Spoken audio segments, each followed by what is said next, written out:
Bismillahirrahmanirrahim. Teman-teman sekalian, ada ibadah-ibadah dalam Islam yang diwajibkan memang cuma setahun sekali.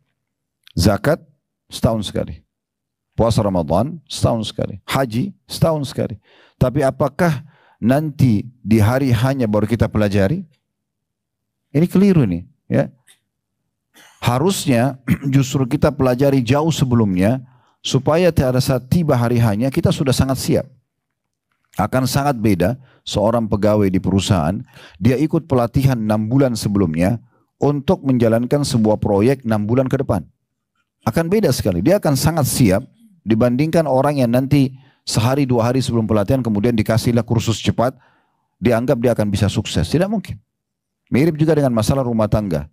Berapa banyak orang kaum muslimin, orang tua, tidak pernah berpikir untuk mengajar dan mendidik anaknya bagaimana dia menjadi suami dan istri, dicicil selama hidup di rumah bersama dia hidup 17 tahun, 15 tahun, 20 tahun bersama orang tua, kenapa nggak diajarin? Kenapa ditunggu nanti pada saat sudah mau akad nikah seminggu, barulah ayah dan ibunya sibuk membuatkan kursus cepat bagaimana jadi suami yang baik atau jadi istri yang baik? Bagaimana dia bisa menerapkan untuk kehidupan 30, 40, 50 tahun ke depan? Kan tidak mungkin. Jadi kalau ada yang menganggap bahasan tidak penting karena membahas masalah Ramadan, toh sekarang bulan Ramadan, ini keliru. Ya. Harusnya kita justru lebih sering membahas. Dan inti dari Ramadan sebenarnya apa? Puasa dan sholat malam. 2 ibadah ini tidak pernah luput dari kita sepanjang tahun sebenarnya. Puasa-puasa sunnah kita tahu, puasa Senin Kamis, ya. Kemudian puasa Ayyamul Bid 3 hari setiap bulannya, ada puasa 6 hari Syawal, ada puasa yang lebih dahsyat lagi puasa Daud sehari puasa sehari tidak yang paling afdal, ada puasa 9 hari pertama bulan Zulhijjah, ada puasa hari Arafah kalau tidak mampu 9 hari dan tanggal 9-nya saja, ada puasa 9 dan 10 Muharram yang baru saja lewat beberapa waktu yang lalu, ya. Itu semua ada puasa, dan ada puasa tatawwu. Puasa tambahan, teman-teman bisa puasa dengan hanya niat mendekatkan diri kepada Allah SWT. Ini tidak ada batas waktunya. Ya. Misalnya hari ini Selasa, antum merasa kayaknya saya mau puasa aja deh, dekatkan diri kepada Allah SWT. Bukan, saya juga tidak butuh makan dan minum, saya masih kuat. Ya udah, saya puasa aja lillahi ta'ala. Itu bisa. Puasa tatawwu namanya. Nabi SAW pernah pulang ke rumah selepas waktu duha ke rumah Aisyah radhiyallahu anha dan mengatakan, apakah kalian punya makanan? Kata Aisyah, tidak ada ya Rasulullah. Kata Nabi SAW, inni idzan shaim. Kalau gitu saya puasa hari ini. Puasa ini bukan Senin Kamis, karena puasa Senin Kamis sudah biasa Nabi SAW kerjakan. Tapi ini puasa di hari-hari selain Senin Kamis, beliau hanya ingin dekatkan diri kepada Allah SWT. Hari ini tidak mau makan, hari ini lagi tidak ada makanan, puasa aja. Itu boleh. Namanya tatawwu. Kan gitu. Itu sepanjang tahun. Cuma yang diwajibkan memang Ramadan. Beruntunglah orang yang faham ini, sehingga mereka membiasakan diri puasa dengan sunnah-sunnah ini. Nanti Ramadan datang mereka sudah sangat siap. Begitu juga dengan sholat malam. Sebelum datang tarawihnya dia sudah biasa sholat malam. Sepanjang setahun dia puasa, dia sholat malam. Nabi SAW mengatakan jangan kalian tinggalkan sholat malam karena dia kebiasaan orang-orang soleh sebelum kalian. Dan Aisyah mengatakan jangan kalian tinggalkan sholat malam karena memang Rasulullah SAW tidak pernah meninggalkannya. Bahkan kalau Nabi dalam kondisi lagi malas saja, dalam kondisi beliau tidak kurang fit, beliau tetap sholat malam walaupun dalam kondisi duduk. Karena sholat sunnah dibolehkan orang berdiri ataupun duduk, ya. Kalau sholat sunnah, kalau sholat wajib harus punya uzur. Kalau anda betul-betul tidak bisa berdiri baru boleh duduk. Kalau tidak bisa duduk baru berbaring, itu sholat wajib. Tapi kalau sholat sunnah biar sehat boleh sholat duduk. Sholat ba'diyah duhur, qabliyah duhur bisa sholat duduk. Tidak disalahkan, cuman memang pahalanya setengah orang yang berdiri. Sebagaimana sabda Nabi SAW, pahala orang yang duduk setengah daripada orang yang berdiri. Tapi dia boleh kerjakan di sholat sunnah. Sholat wajib dibatalkan harus ada syaratnya. Betul-betul ada udzur baru dibatalkan. Kalau sholat sunnah boleh Bapak Ibu batalkan tanpa udzur. Kita lagi sholat ba'diyah duhur kayak tadi misalnya, terus tiba-tiba berpikir, udah nanti saya sholat di rumah aja. Lalu kita batalin, padahal kita sudah takbiratul ihram. Boleh kalau sholat sunnah. Kata Nabi SAW, al-mar'u malikul nafilatihi. Seseorang pemilik ibadah sunnahnya. Puasa sunnah juga dia bisa batalkan kalau tiba-tiba dia mau batalkan karena dia mau hormati orang yang undang dia misalnya, ya, atau yang lainnya. Nah, semua itu masuk dalam masalah ini. Jadi sebenarnya membahas tentang masalah Ramadan dan sholat tarawih bukan hanya tiba Ramadan. Tidak akan pernah basi bahasan ini, ya. Tanda kutip di sini. Jadi tidak perlu kita menganggap oh apa sih yang mau dibahas gitu kan? Karena ini memang membahas ibadah yang sangat luar biasa, dan para salafus saleh mereka berpuasa Ramadan atau mereka tuh 6 bulan habis Ramadan Jadi Syawal sampai 6 bulan ke depan ya. Syawal, kemudian Zulqa'dah, Zulhijjah, Muharram, Safar, Rabiul Awal, itu mereka terus berdoa agar amal-amal Ramadan mereka diterima.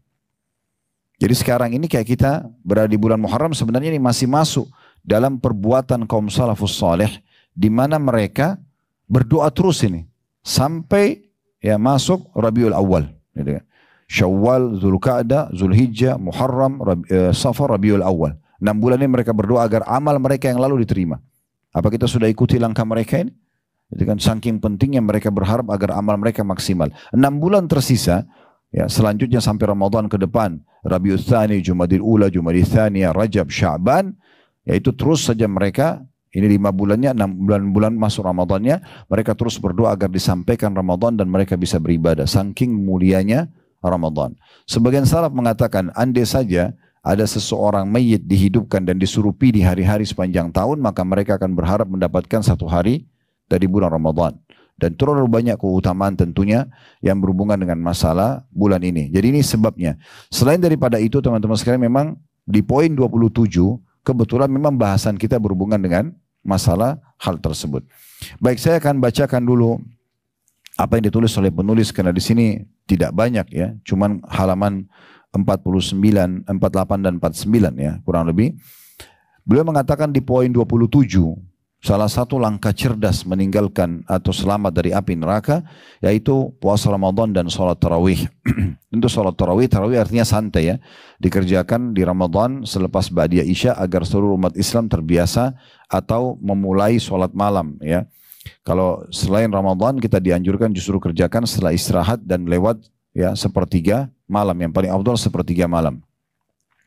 Rasulullah SAW bersabda sebagaimana diriwayatkan oleh Bukhari Muslim, "Man shama Ramadhana imanan wa ihtisaba ghufira lahu ma taqaddama min dhanbi." Barang siapa yang berpuasa Ramadan dengan dasar iman dan mengharapkan pahalanya, maka akan diampuni dosa-dosanya yang lalu. Hadis yang sangat masyhur yang sering kita dengar di bulan Ramadan. Tetapi kalau hadis seperti ini kita dengarkan teman-teman sekalian, bukan hanya sekedar oh iya itu keutamaan Ramadan ya, bukan. Tapi pikirkan yang dijanjikan. Yang dijanjikan sini adalah dibersihkan semua dosanya yang lalu. Berarti keutamaan Ramadan sangat tinggi, karena 11 bulan yang lalu itu bisa dimaafkan dengan tibanya Ramadan tersebut ya. Tapi syaratnya karena keimanan, betul-betul dia tahu ini perintah Allah dan ihtisab, mengharapkan pahalanya. Saya bacakan dulu yang ditulis oleh penulis dalil, baru nanti kita panjang lebar masuk kepada hikmah-hikmah daripada bahasan kita ini. Yang kedua, beliau mengangkat dalil Rasulullah SAW juga bersabda sebagaimana diriwayatkan oleh Bukhari Muslim, "Man qama Ramadhana imanan wa ihtisaba ghufira lahu ma taqaddama min dhanbi." Barang siapa yang melakukan salat di malam hari Ramadan dengan dasar iman dan berharap pahala kepada Allah, maka diampuni juga dosanya yang telah lalu. Berarti bicara tentang masalah salat tarawihnya atau salat malamnya. Sama juga, poinnya adalah pembersihan dosa, tapi syaratnya karena keimanan, meyakini itu Allah perintahkan dan juga mengharapkan pahalanya. Baik, di sini berarti ada poin yang perlu kita titik beratkan teman-teman sekalian. Umumnya kalau kita lihat, walaupun Ramadan itu sangat mulia, tapi selalu dihubungkan dengan masalah pengampunan dosa. Apa kira-kira manfaatnya kalau dosa kita dimaafkan? Jadi mirip kalau kita di kantor itu ya, karena kita di perkantoran sekarang mungkin teman-teman bisa paham itu. Kalau owner perusahaan ya, atau atasan Anda memberikan kepada Anda pemutihan dari semua pelanggaran yang pernah terjadi, dimaafkan semua. Artinya pemaafan ini akan membuat pembaikan citra nama Anda, kembalinya semua fasilitas yang mungkin terhalangi selama ini karena pelanggaran tersebut. Kemudian bisanya tertulis akad baru yang membuat Anda bisa lebih mengejar prestasi yang bisa dikejar di perusahaan tersebut. Nah, ini rasionalnya saja. Nah seperti itu kurang lebih. Jadi kalau dibersihkan dosa, selalu dijanjikan begitu. Sholat 5 waktu pembersihan dosa, orang mengeluarkan zakat itu begitu, orang puasa Ramadan, orang haji, semua rata-rata pembersihan dosa. Tujuannya agar orang ini memulai lagi hidupnya dengan baru, diputihkan semua, berarti fasilitas semua akan kembali yang telah terhalangi karena pelanggarannya, dan juga ke depannya dia bisa tetap mengejar prestasi-prestasi yang tertinggal. Bukan mustahil orang yang taubat nasuha dan dibersihkan dosanya tiba-tiba bisa mengalahkan derajat orang-orang yang mungkin sebelumnya lebih tinggi dari dia selama dua-duanya masih hidup.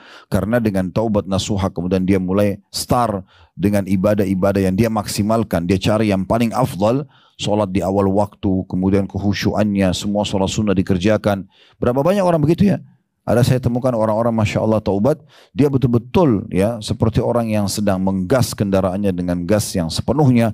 Ya karena dia langsung mengerjakan sholat 5 waktu di awal waktu, di saf awal kalau laki-laki di masjid, tutup aurat, hijrah, meninggalkan semua pekerjaan haramnya, dia ubah semua, sholat-sholat sudah dikerjakan. Mungkin ada orang yang sudah sebelumnya sudah taubat kepada Allah atau sudah hijrah, mungkin 5 tahun sebelum dia, tapi dia cuma kerjakan yang wajib-wajib saja. Maka orang ini bisa mengungguli dia dengan mengerjakan ibadah-ibadah sunnahnya. Yang terakhir diangkat oleh beliau dari ketiga adalah hadis riwayat Tirmidzi dan juga Al-Hakim sabda Nabi SAW, Ittaqullaha rabbakum. Selalulah bertakwa kepada Tuhan kalian Allah.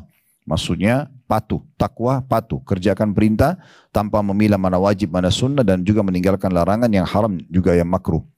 Wasallu khamsakum. Dan sibukkan diri untuk menjaga solat 5 waktu kalian. Subuh, duhur, asar, maghrib, isya, jadwalnya utama.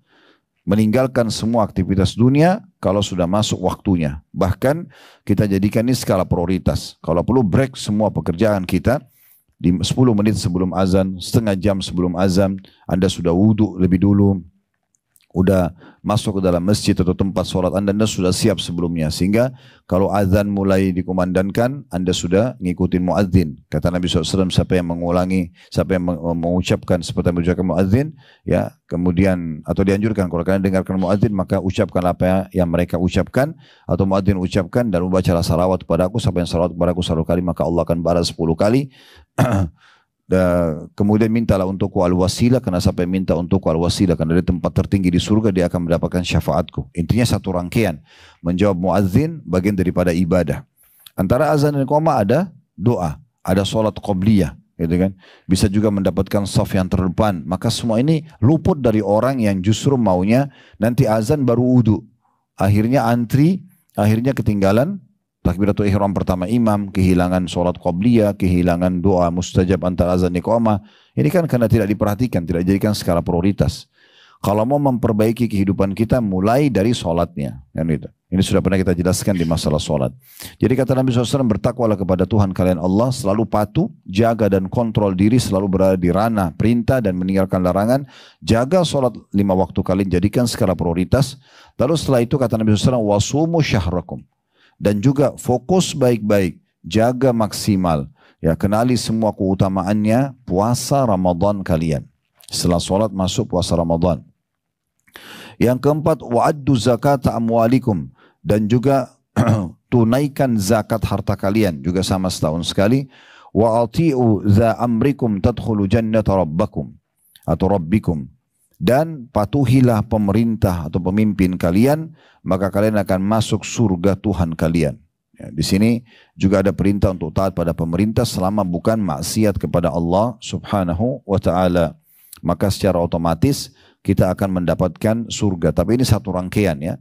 Satu rangkaian sebagaimana sudah kita bacakan tadi. Baik teman-teman sekalian, saya akan coba bacakan beberapa hal, ini tambahan syarahnya ya, tentang masalah inti daripada Ramadan. Itu adalah puasa dan sholat malam. Puasa ini teman-teman sekalian, banyak orang kadang-kadang menjadikannya sebagai beban. Dia anggap kalau dia puasa, maka mungkin dia akan kelaparan, dia akan kehausan. Ya. Selalu yang dipikirkan persepsi negatifnya. Ini bisikan syaitan. Padahal sebenarnya lapar dan haus itu kita kerjakan sebagai bentuk ibadah. Ketaatan kepada Allah SWT. Ada pahalanya. Dan yang luar biasanya, puasa ini tidak ada yang menyaingi dari sisi pahala. Tidak ada yang menyaingi dari sisi pahala. Kita bisa tahu atau merenungi kembali sabda Nabi SAW dalam hadis yang sahih. Diriwayatkan oleh Ibnu Khuzaimah, kullu amal ibn Adam lahu. Semua amal ibadah anak Adam miliknya dia, al-hasanatu bi asyri amthaliha. Semua akan diberikan balasan 1 sampai 10 kali lipat. Ila sab'amiyah di'fin, sampai 700 kali lipat, tergantung kadar keikhlasan dia. Ini pernah saya jelaskan teman-teman sekalian, ada cara yang paling efektif untuk melipat gandakan pahala dari satu jenis ibadah. Kayak kasus tadi antum sholat duhur, kita kan harus kerjakan sholat wajib. Bisa enggak daripada saya dapat pahala saya saja, saya dapat pahala ekstra tambahan. Mendapatkan 10 pahala sholat duhur, 100 pahala sholat duhur, 700, 1 juta pahala sholat duhur, bisa saja kalau kita mau. Caranya gimana? Ada 2. Yang pertama memarketingkan sholat itu. Ya, ditanda kutip supaya mudah difahami gitu ya. Daripada antum sholat sendiri, antum informasikan ke teman-teman kantor. Ambil satu hadis tentang keutamaan sholat duhur misalnya, share di grup, buat kata-kata yang mengajak, ya sebentar lagi waktu duhur, Rasulullah SAW bersabda begini dan begini, ya misalnya. Lalu kita share, anggaplah ya dari 100, 200, 300 orang yang kita share waktu itu yang hanya meluangkan waktu sebentar saja untuk mengirimnya. Kemudian ada 10 orang, 20 orang yang ikut mengerjakan, maka kita dapat pahala juga dapat pahala mereka, kan begitu. Abu Hurairah radhiyallahu anhu itu kalau mau sholat beliau selalu keliling sebelum waktu sholat, keliling di rumah-rumah orang yang beliau kenal di Madinah sampai nanti tiba di masjid pas waktu sholat. Jadi beliau mengajak orang-orang untuk mengerjakan sholat. Yang kedua mengemasnya.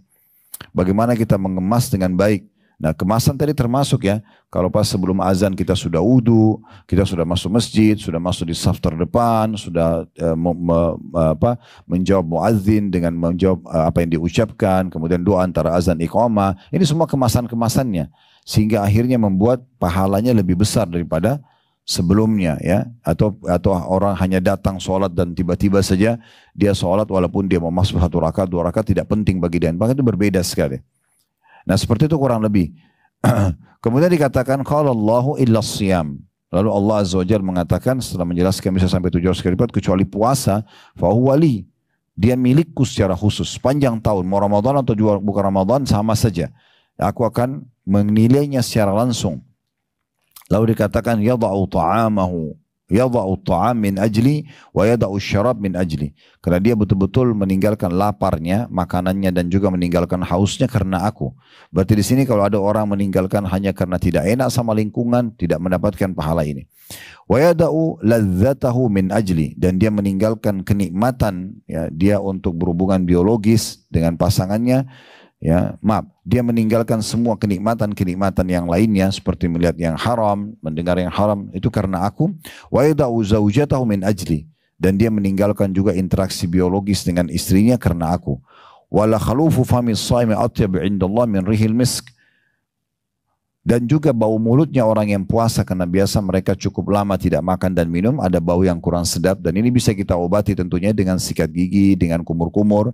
Karena dibolehkan walaupun orang sedang puasa, maka itu akan di sisi Allah dinilai lebih baik daripada wanginya kasturi. Walis-shaimi farhatan, farhatun inda yuftir indama atau farhatun hina yuftir. Kegembiraan pada saat dia buka puasa, wa farhatun hina yalqa rabbah. Dan kegembiraan pada saat dia bertemu dengan Tuhannya. Dalam riwayat lain tentunya dia akan sangat gembira dengan pemberian pada saat Tuhannya memberikannya. Puasa sendiri teman-teman sekalian juga dia akan menjadi tameng yang terbaik bagi orang yang sedang dari api neraka. Dan ini yang sedang jadi inti bahasan kita sebenarnya. Cuma penulis tidak mengangkat hadisnya. Hadis itu adalah hadis yang diriwayatkan oleh Imam Ahmad dengan sanad yang hasan dan juga disebutkan oleh Al-Baihaqi. Dari hadis Abu Hurairah radhiyallahu anhu bahwasanya Nabi SAW bersabda, as-siyamu junnah wa hisnun hasinun minan nar. Ketahuilah puasa itu benar-benar berbentuk seperti perisai dan benteng yang paling kokoh yang dapat melindungi dari api neraka. Puasa itu adalah perisai dan benteng yang paling kokoh untuk menyelamatkan dari api neraka. Ini tentu kita bicara secara global. Puasa sunnah dan puasa wajib ya, tapi Ramadan adalah puncak daripada puasa itu semuanya. Dalam riwayat yang lain diriwayatkan oleh Ahmad juga masih sama dengan sanad hasan dan Al-Baihaqi juga meriwayatkan, dikatakan dari hadis Jabir radhiyallahu anhu bahwasanya Nabi SAW bersabda, as-siyamu junnatun yastajinnu bihal abdu minan nar. Ketahuilah puasa itu benar-benar perisai yang sangat kokoh ya. Diberikan perumpamaan perisai karena di masa dulu kalau orang berperang sering pakai perisai menangkis semua serangan musuh ya, biasanya dari besi. Jadi, baik itu pedang, tombak, anak panah, itu bisa diselamatkan dirinya dengan pakai perisai tersebut. Maka digunakanlah bahasa ini. Puasa itu betul-betul perisai yang sangat kokoh yang dengannya seorang hamba berlindung dari api neraka. Maknanya betul-betul dia tidak akan masuk ke dalam neraka dengan dia sering berpuasa. Di dalam hadis yang serupa dengan ini, tapi lebih rinci lagi hadis Ibnu Khuzaimah dengan sanad sahih dari hadis Uthman bin Abil As radhiyallahu anhum. Dia mengatakan Rasulullah SAW bersabda, as-siyamu junnatun minan nar. Ketahuilah betul-betul puasa itu perisai yang sangat kokoh dari api neraka. Kajunnati ahadikum minal qital. Mirip seperti perisai yang kalian gunakan dalam berperang. Wasiyamu hasanun thalathatu ayyamin min kulli syahr. Dan puasa yang baik juga dalam sunnah adalah berpuasa 3 hari setiap bulannya. Dalam riwayat yang lain, itu tadi disebutkan selamat dari api neraka, ya. Ada riwayat yang lain menjelaskan juga mirip dengan itu. Hadis riwayat Tirmidzi, sabda Nabi SAW dari hadis Muadz bin Jabal radhiyallahu anhu, ala adulluka ala abwabil khair. Hai Muadz, mau enggak saya tunjukkan padamu semua pintu kebaikan? Artinya kalau kamu sibuk dengan ini, banyak sekali kau akan dapatkan kebaikan dunia dan juga akhirat. Qultu bala ya Rasulullah. Maka kata Muadz radhiyallahu anhu, tentu ya Rasulullah, saya mau sekali itu. Kata Nabi SAW, as-sawmu junnah. Yang paling pertama beliau sampaikan, banyak puasa, karena puasa itu perisai, benar-benar pelindung dari api neraka. Was-sadaqatu tudfi'ul khatiyah kama yudfi'ul ma'un nar. Dan ikuti puasamu itu dengan banyak bersedekah. Karena sedekah itu benar-benar akan memadamkan dosa-dosa dan segala macam jenis hukuman atau konsekuensi hukumnya, sebagaimana air memadamkan api. Jadi kalau kita gabungkan keduanya ini antara puasa dengan sedekah, maka secara otomatis akan betul-betul menjadi tameng yang sangat luar biasa dari api neraka. Makanya seringkali kita dengarkan, ya kalau di bulan Ramadan kita dianjurkan, ayo buka puasain orang, siapa yang buka puasain orang, itu kan sedekah sebenarnya. Sama pahala dengan orang yang membuka puasa atau orang yang dibuka puasakan tersebut tanpa dikurangi sedikit pun dari pahala mereka. Begitu juga Nabi SAW mengatakan bahwasanya afdalus sadaqatu sadaqatu fi Ramadan. Afdal sedekah itu yang dikeluarkan di bulan Ramadan. Maksudnya lagi sedang berpuasa. Hadis ini bisa ditarik dalam setiap kegiatan puasa-puasa antum. Misalnya puasa Senin Kamis, Ayyamul Bid. Puasa-puasa boleh diikuti. Dan itu makin sempurna pahala puasa kalau digabungin antara puasanya sendiri dengan sedekahnya. Dalam riwayat yang lain, riwayat Ahmad dan juga At-Tabarani dari hadits Abdullah bin Amr radhiyallahu anhuma, bahwasanya Nabi SAW bersabda, as-siyamu wal Qur'anu yashfa'ani lil abdi yaumal qiyamah. Ketahuilah bahwasanya puasa dan Al-Quran dua-duanya betul-betul akan menolong dan memberikan syafaat bagi hamba pada hari kiamat. Yaqulus siyam, maka puasa akan berbicara nanti pada hari kiamat kepada Tuhannya, dan kita tidak bisa tahu seperti apa, tapi kita imani. Puasa akan berkata, ay rabbi mana'tuhu ta'ama wasyahwa. Ya Allah, wahai Tuhanku, aku telah menahan dia dari makanan dan juga syahwatnya. Karena orang kalau puasa khawatir puasanya ternodai dengan berbuat dosa kan gitu. Bahkan kadang-kadang ada yang halal pun sebagiannya dilarang. Seperti interaksi biologis, kalau kita lagi puasa suami istri nggak boleh. Kemudian makan dan minum yang halal dasarnya juga tidak boleh dimakan sampai batas waktu azan maghrib. Maka puasa akan mengatakan di hadapan Allah hari kiamat, sungguh benar-benar ya aku telah menahan orang ini ya Allah dari makanan dan juga syahwatnya.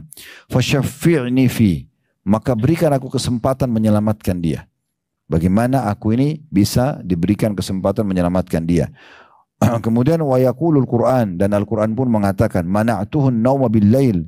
Al-Quran akan mengatakan, dan aku juga ya Allah telah menahan dia dari tidur di malam hari. Salat tahajud anjurannya memperbanyak baca Al-Quran, minimal kalau bisa 10 ayat.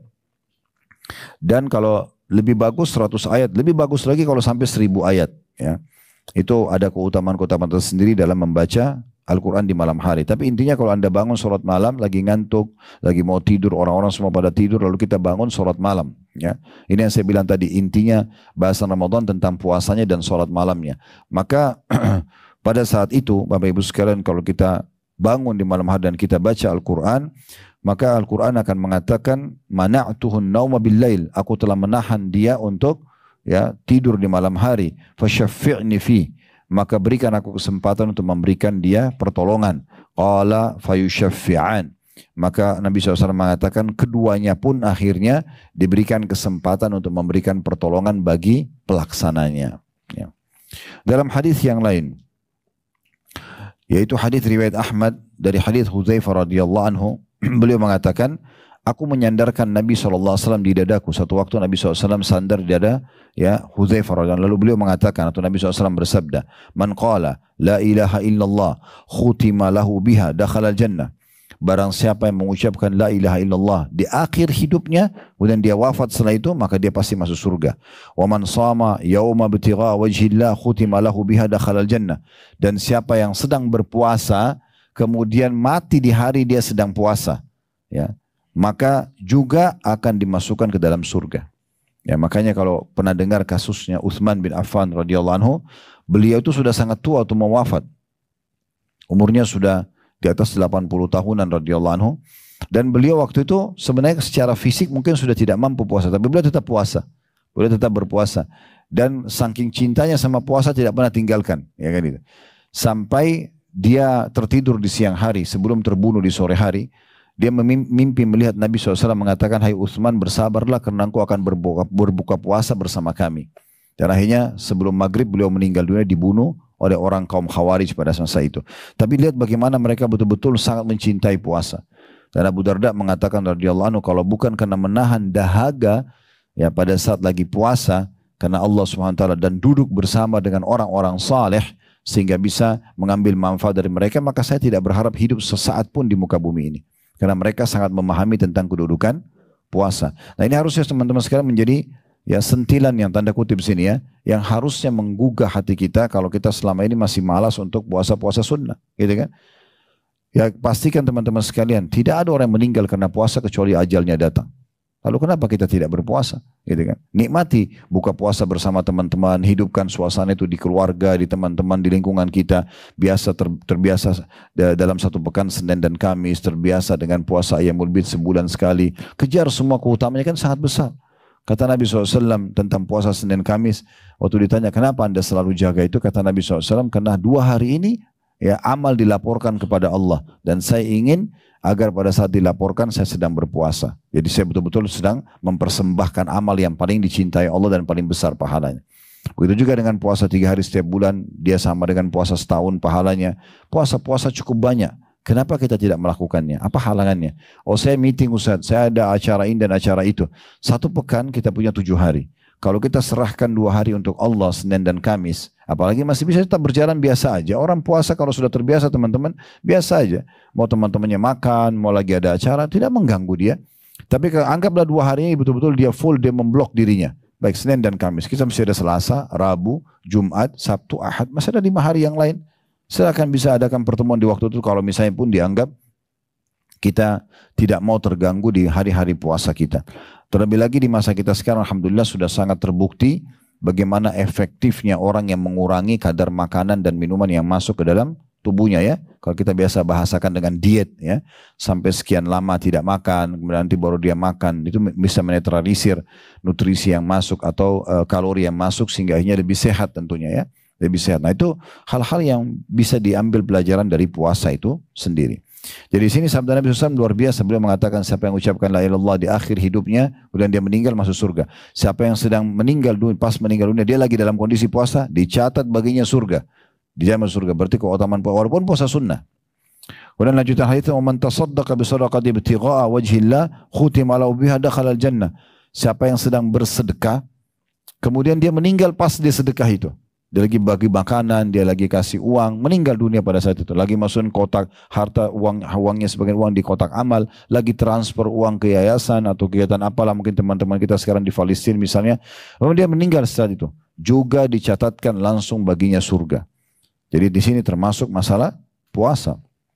Dalam riwayat Al-Asbahani, lafadznya adalah ya Hudzaifah man khutima lahu bisiyami yaumin yuridu bihi wajha Allah azza wa jalla adkhalahu Allahul jannah. Wahai Hudzaifah, ketahuilah, renungi baik-baik, camkan baik-baik dan sebarluaskan ini. Nabi SAW mengatakan, wahai Hudzaifah, barang siapa yang hidupnya ditutup untuknya dengan puasa 1 hari saja. Ya, dia puasa 1 hari dan dia meninggal. Dengan itu ya dia menginginkan wajah Allah Subhanahu wa taala, maka Allah pasti akan masukkan dia ke dalam surga. Dalam riwayat yang lain tentang keutamaan puasa, tentu kalau kita bicara puasa berarti seluruhnya sunnah dan wajib ya. Tapi kalau kita mengejar puasa Senin Kamis, Ayyamul Bid, hari Syawal dan segala macam dengan segala macam keutamanya, maka Ramadan lebih pantas untuk diperhatikan secara khusus. Hadits Abu Umamah radhiyallahu anhu beliau mengatakan, dan hadits ini diriwayatkan oleh An-Nasa'i dengan sanad yang sahih. Qultu ya Rasulullah, murni bi'amal. Aku berkata ya Rasulullah, tolong perintahkan untukku 1 amal. Wasiatkan, selain amal-amal yang biasa aku dengar, aku juga pengen Anda khususkan, ya, supaya aku fokus dan lebih banyak memberikan perhatian pada ibadah itu yang Anda wasiatkan. Qala alaika bis-saum. Lalu Nabi SAW mengatakan, mau dengar dari saya? Puasa. Kata Nabi SAW, perbanyak puasa. Fa innahu la idlalah. Karena tidak ada yang bisa setara dengan puasa itu. Mau sunnah atau wajib dari sisi cintanya Allah, balasannya, pembersihan dosanya, peninggian derajatnya. Enggak ada yang sama dengan puasa. Qultu ya Rasulullah, murni bi'amal. Maka kata Abu Umamah, ya Rasulullah, kalau gitu tolong berikan lagi aku wasiat. Amal apa kira-kira yang aku harus jaga? Nabi ulangi lagi. Alaika bis saum fa innahu la idlalah. Saranku kau perbanyak puasa karena tidak ada yang menyamainya.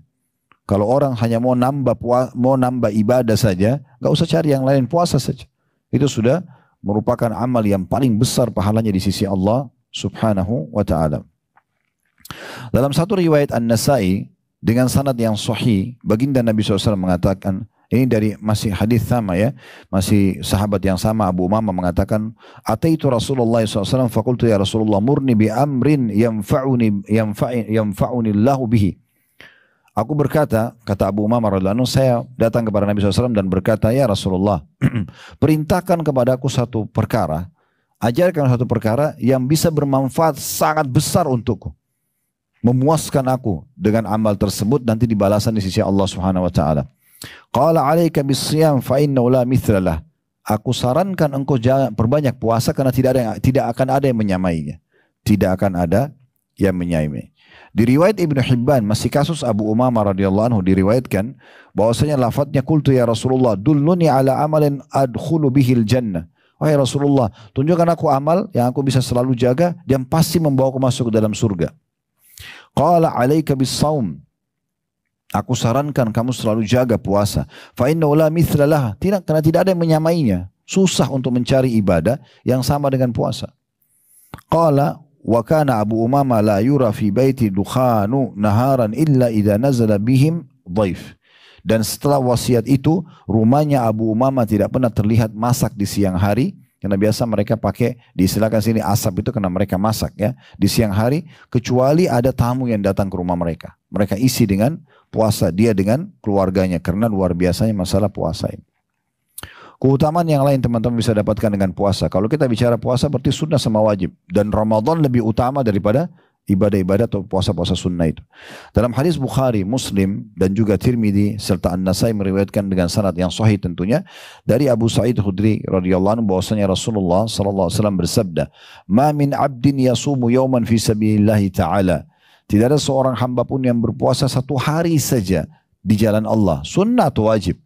Ya, kalau wajib jelas luar biasa keutamanya. Sunnah ini tambahannya saja. Tapi intinya dia puasa wajib atau sunnah di jalan Allah, illa ba'adallahu bidzalikal yaumi wa jau'anin nari sab'ina kharifa. Kecuali pastikan dengan satu hari puasa sunnah atau wajib itu, satu harinya Allah akan jauhkan wajahnya dari api neraka 70 tahun. Betul-betul tameng dari api neraka, luar biasa ini, ya. Bisa selamat dari api neraka 70 tahun. Kita bisa bayangkan berapa jauhnya kita dari api neraka dengan satu hari puasa. Bagaimana kalau kita rutin jadikan puasa sebagai ibadah utama yang kita kerjakan. Dan apa kendalanya dengan puasa? Toh sahur bisa, buka puasa bisa. Puasa saja. Kecuali punya uzur. Ya. Kalau tidak ada uzur, puasa saja. Toh tetap bisa makan, tetap bisa minum. Gitu kan? Tapi nanti setelah buka puasa tentunya. Dan ini tidak juga Allah Azza wa Jalla memerintahkan kita puasa sepanjang tahun. Tidak. Tapi di waktu-waktu tertentu ya. Begitu juga dalam riwayat yang lain, riwayat At-Tabarani dalam Mu'jamul Kabir dan Mu'jamul Awsat dengan sanad la ba'sa bihi atau tidak masalah, bisa diterima hadisnya, dan Syekh Albani menyatakan hadis ini sahih di ghairihi. Maksudnya menjadi sahih karena dikuatkan dengan riwayat-riwayat lain. Dari Amr bin Abasa radhiyallahu anhu, beliau mengatakan bahwasanya Rasulullah SAW bersabda, "Man shama yawman fi sabilillah bu'idat minhu an-naru masirata mi'ata 'am." Siapa, kata Nabi SAW, yang berpuasa satu hari di jalan Allah, karena Allah dia puasa, puasa sunnah atau puasa wajib, maka Allah akan jauhkan dia ya, dari api neraka perjalanan 100 tahun. Satu hari puasa, hanya dari azan subuh sampai azan maghrib, dapat selamat. Tadi riwayat sebelumnya 70 tahun, ini riwayatnya 100 tahun. Dalam riwayat lain, hadits Abu Hurairah radhiyallahu anhu, riwayat Nasai dengan sanad sahih, kata Nabi SAW, "Man shama yawman fisabilillah zahzahallahu wajhu 'anil nari bidzalikal yawmi 70 kharifa." Siapa yang berpuasa satu hari saya di jalan Allah, sunnah atau wajib, maka Allah akan menyelamatkan wajahnya dari api neraka dengan hari itu sejauh 70 tahun. Ya, sejauh 70 tahun. Ada riwayat yang luar biasa ini, riwayat dengan sanad hasan di ghairihi, setelahnya akan saya bacakan ini. Hasan karena dikuatkan dengan riwayat-riwayat lain. Jadi derajat hadis kan ada sahih, ada hasan ya. Kalau hadis yang lemah memang umumnya tidak dipakai oleh para ulama, tapi hasan ini juga dipakai. Dari hadis Abu Hurairah diriwayatkan oleh Tabarani, ya. Kata Nabi SAW, "Man shama yawm sabilillah ja'ala Allah bainahu wa bainan nari khandaqan kama bainas samai wal ard." Barang siapa, kata Nabi SAW, berpuasa satu hari saja di jalan Allah, maka Allah akan membuat antara dirinya dengan neraka parit yang sangat besar, memisahkan dari api neraka, seperti antara langit dan bumi. Ini keutamaan yang luar biasa. Ya. Dalam riwayat yang lain, masih dari Abu Umamah radhiyallahu anhu, dan hadits ini dinyatakan hasan sahih oleh Syekh Albani, diriwayatkan oleh Tirmidzi, dan juga diriwayatkan oleh ulama-ulama yang lain. Kata Nabi SAW, "Man shama yawm sabilillah ja'alallahu bainahu wa bainan nari khandaqan kama bainas samai wal ard." Barang siapa yang berpuasa satu hari saja di jalan Allah, maka Allah akan membuat antara dirinya dengan neraka parit yang jaraknya antara langit dan bumi. Antara langit dan bumi. Jadi kita bicara tentang masalah umum, ya, masalah keutamaan daripada puasa itu sendiri, ya. Jadi kalau kita bicara tadi saya bilang puasa-puasa sunnah, maka puasa wajib lebih pantas untuk dibahas di situ. Nah, kalau berhubungan dengan masalah puasa Ramadan, ada yang kami ingin tambahkan beberapa riwayat yang penting. Seperti misalnya hadis yang diriwayatkan oleh Ibnu Khuzaimah dan Ibnu Hibban dalam sahih keduanya, dan ini dinyatakan hasan sahih oleh Syekh Albani. Dari hadis Abu Hurairah radhiyallahu anhu, beliau mengatakan, "Anna Nabi sallallahu alaihi wasallam sa'idal mimbar." Satu hari Nabi SAW naik di atas mimbar beliau, lalu beliau mengatakan, faqala amin, amin, amin. Lalu beliau mengatakan, semoga Allah kabulkan, semoga Allah kabulkan, semoga Allah kabulkan. 3 kali beliau mengaminkan. Qila ya Rasulullah, innaka sa'idtal mimbar, faqulta amin, amin, amin. Lalu para sahabat bertanya, ya Rasulullah, tadi anda naik di atas mimbar, anda ulangi kata amin, semoga Allah kabulkan sebanyak 3 kali. Faqala inna Jibril alaihissalam atani faqal. Ketahuilah sesungguhnya tadi waktu saya bilang amin itu saya kedatangan Jibril, dan Jibril berkata, "Man adraka syahr Ramadhan falam yukfar lahu fadakhala an-nar." Siapa yang berhasil Allah panjangkan umurnya masuk di bulan Ramadan dan belum diampuni karena betul-betul dia tidak hiraukan, dia tidak cari keutamaannya, tidak fokus dalam puasa dan sholat malamnya, maka pasti dia masuk neraka. Fa'abadahu Allah, ya. Lalu kemudian semoga Allah menjauhkan dia. Ya, jadi jangan sampai mesti ada orang dengarin lalu dia cuek, dia anggap tidak penting untuk mempedulikan masalah Ramadan atau masalah puasanya. Qul amin faqultu amin. Maka Jibril mengatakan katakan amin, maka aku pun mengatakan amin. Ya, tentu dalam riwayat-riwayat yang lain disebutkan kalau yang keduanya itu adalah masalah mengetahui orang mendapatkan orang tua lalu tidak diampuni. Riwayatnya kurang lebih dengan sanad sahih di ghairi dari hadis Anas, ya, dari hadis Malik bin Hasan bin Malik al-Khuraithi radhiyallahu anhu majma'in, dia meriwayatkan dari ayahnya dari kakeknya. Nabi SAW mengatakan, berkatalah Anas bin Malik, Sa'ida Rasulullah SAW mimbar falamma raqiya atabah. Waktu Nabi SAW naik di atas mimbar satu hari dan beliau menaiki tangga anak pertama, qala amin. Beliau mengatakan semoga Allah kabulkan. Thumma raqiya al-ukhra faqala amin. Lalu beliau naik lagi anak tangga yang kedua, lalu beliau mengatakan amin. Thumma raqiya utbata tsalitsa. Kemudian beliau naik di atas anak tangga yang ketiga, ya, utbatan tsalitsa. Faqala amin. Beliau naik di atas anak tangga yang ketiga lalu beliau mengatakan amin. Thumma qala atani Jibril faqal. Lalu beliau langsung menyampaikan kepada para sahabat karena mereka mendengarkan kata-kata amin itu. Ya, beliau mengatakan atani Jibril. Jibril telah datang kepadaku. Faqala, maka berkata, ya Muhammad, wahai Muhammad, man adraka Ramadan falam yukfar lahu fa'abadahu Allah. Siapa yang mendapati Ramadan lalu belum diampuni, maka ini celaka bagi dia, ya. Ini kecelakaan besar bagi dia. Kemudian, ya, semoga Allah menjauhkan. Kalau sudah dengar ini jangan sampai terjerumus. Faqultu amin, maka saya mengatakan amin. Kemudian beliau mengatakan, Jibril lalu berkata lagi, qala wa man adraka walidayhi aw ahaduhuma fadakhala an-nar afa'abadahu Allah. Dan yang kedua pada saat saya ucapkan amin adalah orang yang mendapatkan kedua orang tuanya masih hidup atau salah satunya lalu tidak membawanya masuk ke dalam surga. Ini celaka bagi dia, dia masuk neraka nanti. Semoga Allah selamatkan dia. Katakan amin, maka saya mengatakan amin. Qala wa man dzukirtu indahu falam yusalli alayya fa'abadahu Allah faqultu amin. Dan juga orang yang mendengarkan aku disebutkan namaku, kata Nabi SAW ya, kemudian tidak mengucapkan salam kepadaku, maka semoga Allah menjauhkannya. Atau ini kecelakaan bagi dia. Katakan amin, maka aku itu mengatakan amin. Dan ini keutamaan yang luar biasa tentunya. Selain yang biasa kita dengarkan, juga orang di Ramadan, syaitan-syaitan dibelenggu, pintu surga dibuka, pintu neraka ditutup, dan seterusnya. Ya. Dan ini sudah disebutkan oleh banyak ulama tentang masalah ini. Dan saya tinggal tutup dengan hadis ini ya. Di masalah keutamaan Ramadannya, tadi keutamaan puasa umumnya, yaitu hadis dengan sanad sahih di ghairihi, diriwayatkan oleh An-Nasai juga Al-Baihaqi, dari hadis yang sangat masyhur. Sabda Nabi SAW, Atakum syahrul Ramadan, syahrul mubarak, telah datang kepada kalian bulan Ramadan, dan ini Nabi sebutkan sebelum Ramadan.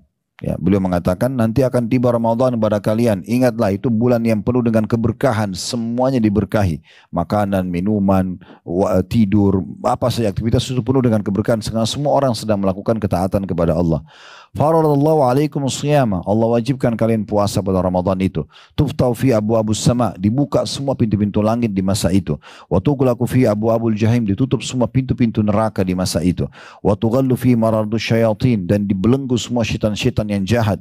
Lillahi fihi lailatun khairu min alfi syahr. Di malam itu saja, di hari-hari Ramadan saja, ada malam lebih baik daripada 1000 bulan. Kita sudah tahu tentang Lailatul Qadar tentunya. Man hurima khaira faqad hurim. Siapa yang terharamkan dari kebaikan Ramadan, maka ketahuilah dia telah terharamkan dari semua kebaikan. Tidak terkecuali ya dari semua kebaikan. Kita tutup teman-teman sekalian tentang ancaman bagi orang yang tidak puasa Ramadan. Kalau tadi semua kita sebutkan keutamaan-keutamaan, kita tutup dengan ini, yaitu ancaman bagi orang yang justru melalaikan Ramadan, apalagi sampai tidak puasa. Ya, ini kita sayangkan sekali, kadang-kadang tiba Ramadan, itu sampai kita lihat ada, subhanallah, mohon maaf saya menyebutkan, ada kadang-kadang orang supir angkot atau orang-orang yang mungkin pekerjaannya ya, di dunia mereka punya income sangat kecil. Tapi dunianya sudah susah, pas-pasan, lalu kemudian akhiratnya juga tidak dapat. Puasa Ramadan dibengkalikan begitu saja. Ini luar biasa bahayanya gitu kan. Harusnya punya ilmu ya supaya bibi dijaga puasa itu. Baik orang kaya ataupun orang miskin. Karena orang puasa bukan hanya untuk orang yang mampu saja, tapi orang tidak mampu pun dianjurkan puasa. Hadits ini hadits yang sahih. Ya, ini sebuah hadis saja ya. Kita tutup dengan ini, diriwayatkan oleh Ibnu Khuzaimah dan Ibnu Hibban ya. Dan ini disahihkan oleh Syekh Al-Albani dari hadis Abu Umamah Al-Bahili radhiyallahu anhu. Beliau mengatakan, aku mendengarkan Rasulullah SAW bersabda, "Bainama ana naimun atani rajulan fa akhadha bi dhab'ayya." Ya. Pada saat aku sedang tidur, kata Nabi SAW, aku didatangi oleh dua orang, maksudnya sosok malaikat. Keduanya memegang kedua lengan atasku. Ya, dipegang oleh dua malaikat tersebut. Fa'ataya bi jabalan ya, wa'ran. Lalu kemudian keduanya membawaku sebuah gunung yang sangat tinggi dan terjal sekali. Faqala is'ad. Lalu keduanya mengatakan naiklah. Faqultu inni la utiquh. Lalu aku mengatakan dalam mimpi tersebut, aku benar-benar tidak mampu melakukannya karena sangat terjal. Qala inni sanusahhiluhu lak. Lalu keduanya mengatakan, kami akan memudahkan untuk Wahai Muhammad. Fasa'idtu. Lalu kemudian saya coba naik. Hatta idza kuntu fi sawa'il jabali idan bi aswatin syadidah. Dan pada saat atau manakala aku sedang berada di tengah-tengah gunung, tiba-tiba aku mendengar suara-suara yang sangat keras, ya. Teriakan-teriakan yang sangat keras, ya. Qultu ma hadhil aswat. Maka aku berkata, suara-suara apakah ini? Qalu hadza wa'u ahlin nar. Maka dua malaikat tersebut mengatakan itu adalah suara lolongan atau jeritan-jeritan ahli neraka. Thumman talaqa bi. Kemudian keduanya membawaku berjalan. Fa idza ana biqaumin mu'allaqina bi'arakibihim. Lalu kemudian aku jalan dibawa ke satu tempat dan aku melihat orang-orang yang tergantung di tumit-tumit mereka. Tumit kaki dibalik ke atas digantung pakai besi, ya. Disiksa di sini. Musyaqqaqatun ya ashdaquhum.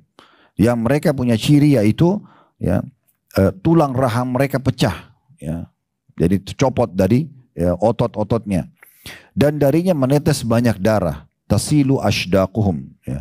Daman, tasilu ashdaquhum daman. Dari rahang mereka keluar darah yang sangat banyak. Qala qultu man haula. Maka aku karena penasaran, kata Nabi SAW, bertanya pada kedua malaikat tersebut, siapa orang-orang ini? Begitu tersiksanya mereka, kaki mereka ditusuk dengan besi lalu digantung, dan kemudian rahang mereka sobek dan mengeluarkan darah menetes. Qala alladina yuftiruna qabla tahillati saumihim.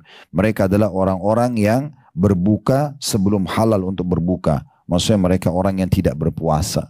Mereka tidak berpuasa, orang sibuk semua menjaga dirinya agar jangan sampai luput dari puasa, tapi dia malah dengan santai-santainya tidak berpuasa. Orang seperti ini akan dihukum nanti pada hari kiamat. Allahu a'lam. Ini bahasan kita teman-teman sekalian. Semoga apa yang kita bahas hari ini bermanfaat buat kita semua. Allah semoga saja mengabulkan semua hajat-hajat kita, baik yang hadir secara offline ataupun online. Dan semoga Allah maafkan semua dosa-dosa dan kesalahan kita. Dan semoga Allah subhanahu wa ta'ala memanjangkan umur kita di atas ketaatan kepadanya. Allah berikan kepada kita ilmu yang sempurna, amal saleh yang sempurna, serta juga pengampunan dosa yang sempurna. Dan semoga Allah jaga negeri kita agar selalu aman, tentram, damai. Allah berikan pemimpin kita keringanan dan kemudahan agar mereka bisa menjalankan tugas dan amanah dengan baik, serta juga Allah jadikan kita masyarakat yang selalu gotong royong dengan pemerintah pada hal-hal yang tidak melanggar agama, dan semoga Allah berkahi negeri kita, Allah jaga persatuan dan kesatuan juga kemerdekaan kita, dan Allah jadikan negeri kita bagi contoh bagi negeri-negeri yang lain. Dan selalu kita doakan dan tolong jangan lupa berdoa seperti ini, doakan agar saudara-saudara kita di Palestina diberikan kemerdekaan, diberikan keselamatan, diberikan kemenangan dari musuh-musuh mereka, karena sudah sangat luar biasa pembantaian di sana. Semoga Allah ikhlaskan niat mereka, terima para syuhada mereka, mulakan Islam di tangan mereka dan tangan kita semua, dan semoga Allah ikut sertakan kita bersama mereka di pahala, baik dengan doa, dengan harta, juga dengan jiwa kita. Dan semoga Allah menyatukan kita semua di surga Firdausnya tanpa hisab, mana disatukan dalam majlis ilmu yang mulia ini. Allahumma amin. Wa sallallahu nabiyana Muhammadin wa alihi wa sahbihi wasallam, walhamdulillahi rabbil alamin.